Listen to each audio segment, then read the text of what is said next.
nous ne sommes pas dans les négociations et dans le travail. Vous êtes allé sur une solution de facilité, mais cette solution n'est pas déplaisante. Nous aurions peut-être fait différemment. On est assez partagé en fait sur la question de jouer avec le calendrier de l'application de la mise en concurrence, mais cette mise en concurrence aurait pu permettre, convenons-en ensemble, d'avoir une sorte de dialogue compétitif et de bâtir et d'améliorer, d'être toujours dans une logique de valeur ajoutée.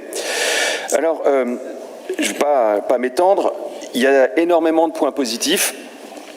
Vous l'avez rappelé, monsieur le Premier vice-président, le service ferroviaire en Bretagne est l'un des meilleurs de France. Je fais référence notamment au titre obtenu dans le courant de l'année 2022 sur la ponctualité, la régularité.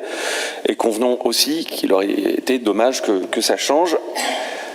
Un motif de satisfaction concernant l'augmentation de l'offre de kilomètres commerciaux, amplifiée par ailleurs à la pointe occidentale de la Bretagne.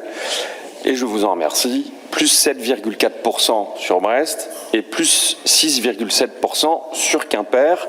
L'honnêteté intellectuelle m'oblige à le reconnaître. Alors il y a aussi une optimisation des conditions économiques en recettes et en dépenses bénéfiques à la région, grâce notamment à une dynamique de fréquentation qui semble vraiment bien enclenchée, et si vous m'autorisez, pourvu que ça dure. Un point, et je rejoins parfaitement le propos de notre collègue Tristan Breyet, sur les places disponibles dans les TGV au départ de Brest et de Quimper. C'est souvent préoccupant à des moments clés, pourtant, dans la vie économique d'un certain nombre d'entreprises. Deux sujets qui ont déjà été rappelés, mais je me permets de prolonger, sur la connectivité. Pourquoi ne pas faire en sorte que la SNCF et les opérateurs de téléphonie se fixent un objectif sous l'égide de la région? On sait pertinemment que là où le bât blesse, c'est la question du financement, de la prise en charge, donc à travailler. Sur la sécurité des voyageurs, j'aimerais simplement, je ne vais pas citer Ronald, je vais citer les Hauts-de-France. La région Hauts-de-France finance la présence de personnel complémentaire dans les trains et sur les quais, et je pense que là où il y a des difficultés, la région devrait vraiment s'interroger sur cette présence humaine et de voir dans le conventionnement ce qui est envisageable de faire dans le temps.